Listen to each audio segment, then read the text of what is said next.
Tech Revision with Mrs. Swanee Pooh.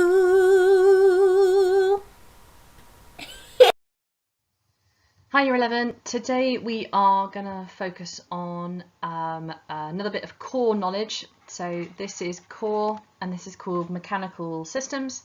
We're going to go through the different types of movements and forces and some mechanisms that you need to have a awareness of. You don't need to have in-depth knowledge of this, but a bit of an awareness. This is likely to come up in the multiple choice section. So here we go. So first thing first, a mechanism is a mechanical device and it often changes the direction of movement and forces. And there are 4 different types of movement. We've got linear motion, so things that are going in a straight line. We've got reciprocating motion, the movement that goes up and down in a straight line, like a weightlifter. We've got rotary motion, so things that go round in a circle, like a wheel, or I definitely don't look like that when I cartwheel, but anything that goes round in a circle, like a fan or a wheel or anything like that. And then you've got oscillating motion, almost like the pendulum on a clock as it kind of swings back and forth. So it's kind of like this kind of movement like that. So those are the different 4 types of movement that you need to have an awareness of. And on all of these mechanisms, you have an input, which is a force. You have the actual process, the system is working to convert the energy into the output. So, for example, the chain and sprocket mechanism on a bicycle changes rotary movement to drive the bicycle forward. So there's your rotary, and there's your linear movement as the bike is going forward. So important things to remember on here are these 4 types of motion. So can we give some examples of linear movement? You might want to pause that and have a go, but I'm sure you can think of a few things like a train moving in a straight line, I don't know, a rocket, anything that moves in a straight line.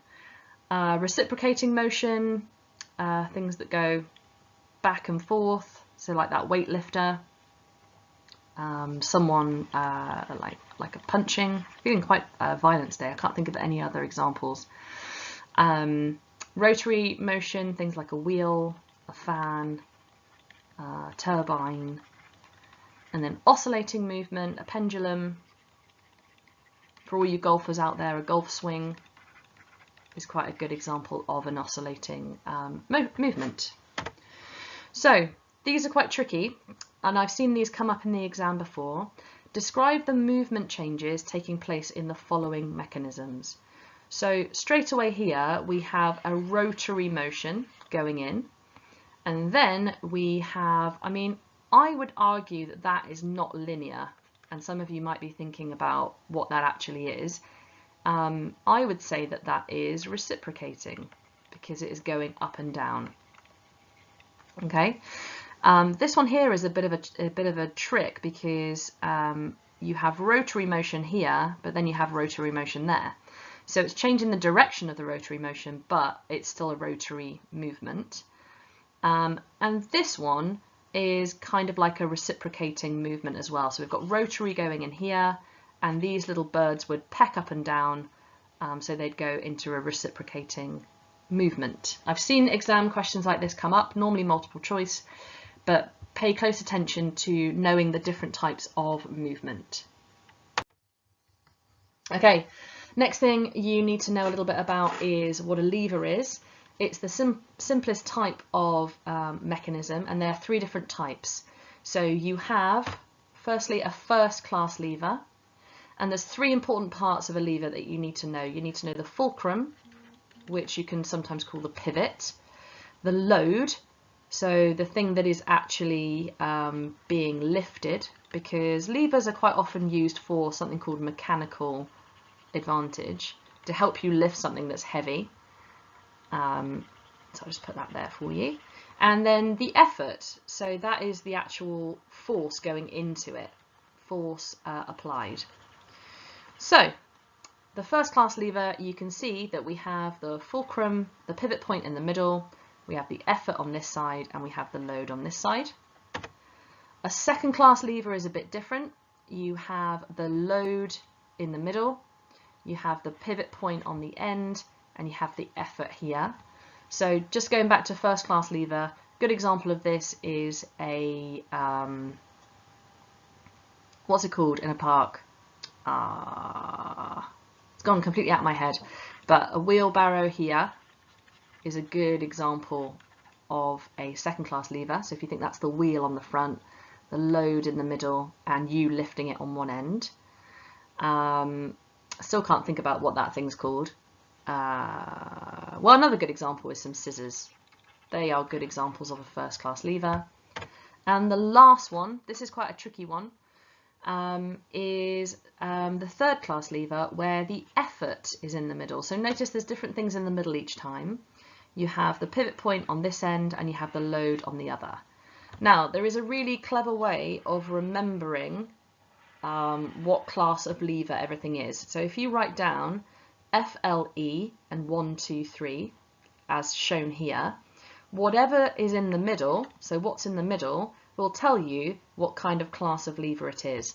So maybe if you were asked in the exam what class of lever this is, and you noticed that the pivot point was in the middle, the fulcrum, you could go, oh, there's the fulcrum, so it's a first class lever. Okay, you might be asked, for example, you might be shown one that's like a wheelbarrow, and they'll ask you what kind of class of lever is this, and you'll see that the load is in the middle, and we'll go to the load being in the middle, therefore it is a second class lever. Okay, so that's just an easier way to remember what the different classes are. FLE 1, 2, 3. Some other things that you need to know here, these are called linkages, and these are basically lots of levers joined together, and they can either amplify or transfer the direction of the motion. So one of these came up in a mock exam once, and it was a bell crank linkage. A really good way to remember that is one of my GCSE students says it actually looks a bit like a bell, if you can imagine this ding ding kind of thing here. But we've got a bell crank linkage here, which you can see transfers as you pull here, this part would go back. We have a reverse motion linkage, so as you pull here, that would actually force that one forward, so it kind of reverses the motion that you've created. And this one is called a parallel motion linkage, where whatever you do here will be mirrored here. So if you push it there, it will push there, and these are almost like windscreen wipers on cars. They use parallel motion linkages. This one you can see is turning a rotary motion into a reciprocated motion, and this one is called a crank slider linkage. Right, last couple of bits I'm going to go over are, there's also something called cams. The things about cams are they change a small rotary motion, so we've got a rotary motion going on each of these cams. You can see they're on an axle or something that is turning, so there's an axle going through and they are turning in a rotary direction into a reciprocating output.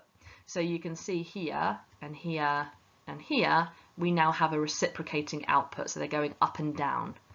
And depending on the shape of the cam that is created, you can get different types of movement. So the pear-shaped cam, you can see you get a gradual lift and then a drop. On the eccentric cam, you get quite a large movement up and down in a steady kind of consistent movement.